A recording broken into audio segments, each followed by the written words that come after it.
Assalamualaikum warahmatullahi wabarakatuh. Bismillah, alhamdulillah, wassalatu wassalamu ala rasulillah wa ala alihi wa sahbihi wa mawala. Rabbi syrah li sadri wa yassir li amri wahlul 'uqdatam min lisani yafqahu qawli. Sahabat yang dirahmati Allah Subhanahu wa taala, kita akan belajar tentang sejarah Rasulullah atau lebih disebut dengan sirah nabawiyah, di mana kita akan mempelajari jejak kehidupan orang paling utama di dunia, yaitu Rasulullah Shallallahu Alaihi Wasallam. Tentunya dengan mempelajari sirah nabawiyah, mempelajari jejak hidupnya Rasulullah Shallallahu Alaihi Wasallam, kita lebih mencintai Rasulullah Shallallahu Alaihi Wasallam dan dapat meneladani akhlak dan perilaku Rasulullah Shallallahu Alaihi Wasallam. Baik, kita nanti akan belajar tentang sejarah Rasulullah, namun perlu juga kita mempelajari kehidupan sebelum Rasulullah lahir yang nanti akan memperkaya kita dan memberi gambaran kita bagaimana kehidupan di sekeliling Rasulullah saat Rasulullah mendakwahkan agama ini. Untuk kali ini kita akan mempelajari kondisi bangsa Arab sebelum Islam. Arab berarti padang pasir, sehingga Jazirah Arab ini identik dengan padang pasir, dan banyak padang pasir kita temukan di Jazirah Arab. Jazirah Arab ini dikelilingi oleh padang pasir, sehingga padang pasir ini menjadi benteng alami bagi bangsa Arab. Sehingga bangsa Arab ini terbebas dari penjajahan yang saat itu menghegemoni.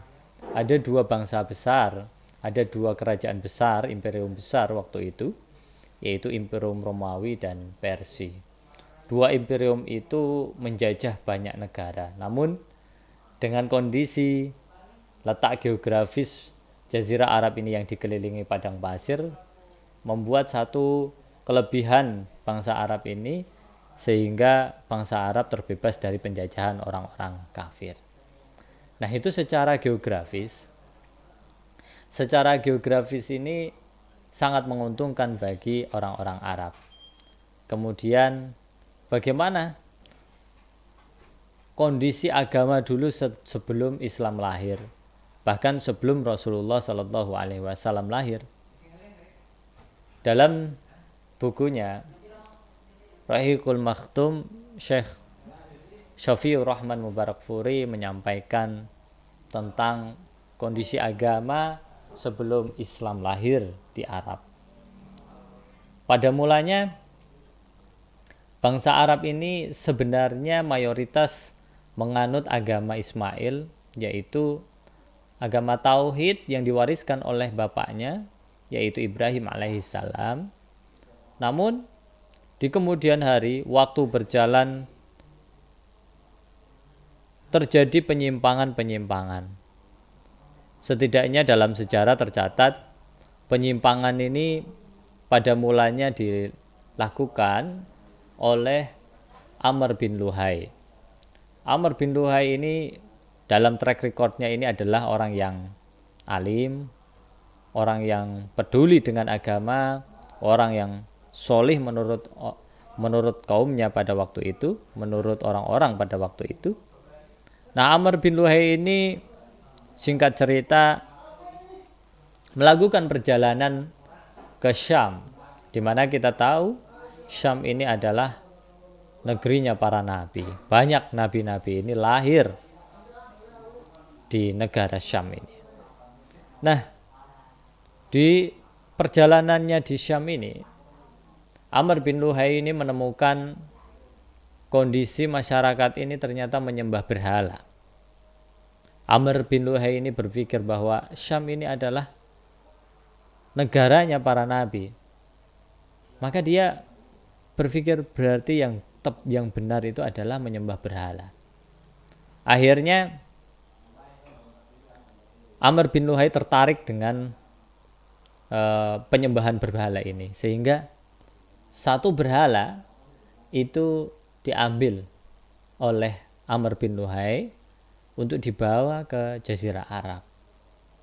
Nah, berhala yang diambil pada saat itu adalah Hubal. Nah, ketika Hubal diambil, kemudian Amr bin Luhai ini karena memang menjadi panutan, menjadi tokoh orang percaya pada Amr bin Luhai ini. Kemudian Amr bin Luhai ini mengajak orang-orang itu untuk mempersekutukan Allah dengan menyembah berhala. Kemudian berkembang sampai berhala sangat banyak di masyarakat. Hampir setiap rumah mempunyai berhala-berhala. Ada 3 berhala yang besar yang disembah oleh orang-orang pada waktu itu. Yang pertama Manat, yang kedua Lata, yang ketiga Uzza. 3 nama berhala itu. Kemudian juga Amr bin Luhai juga berusaha untuk menggali berhala-berhala yang dulu ada di zamannya Nabi Nuh alaihissalam. Kaum kafir, yang kaum musyrikin yang berhidup di zaman Nabi Nuh alaihissalam. Yaitu ada Wud, Wala, Ya'uq, Sa'uq, Wanas. Jadi ada, kalau di dalam surah Nuh ada Wud, ya, Ya'uq, ya. Nah, itu berhala-berhala pada zamannya Nabi Nuh alaihissalam. Nah, berusaha untuk menggali itu. Konon Amr bin Luhai ini dibantu oleh jin dan diberitahukan bahwa terdapat berhala tersebut di sebuah tempat yang sudah terbenam.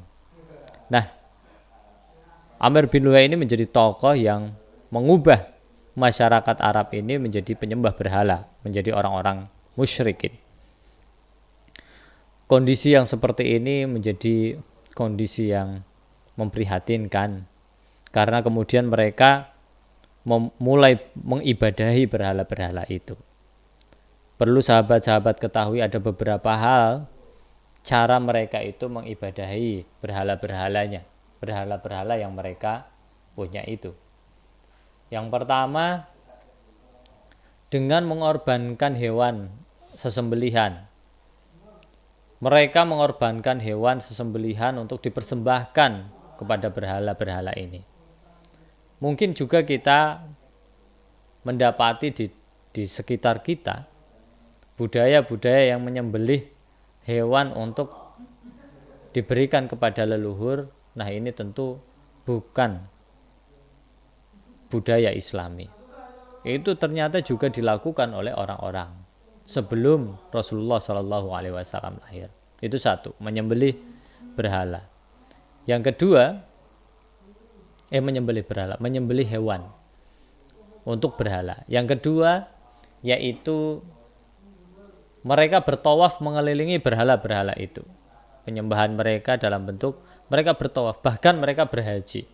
Karena pada saat itu Ka'bah juga diisi oleh berhala-berhala. Diisi oleh berhala-berhala dan ditawafi oleh mereka.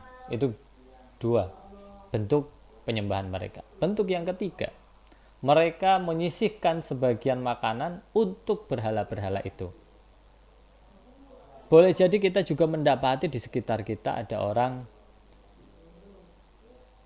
menaruh makanan di pantai, menaruh makanan di bawah pohon besar, atau yang kita sebut dengan sesajen. Nah, ini bukan budaya Islam. Tentu ini perbuatan yang tercela. Dulu orang-orang Arab melakukan itu. Itu yang ketiga.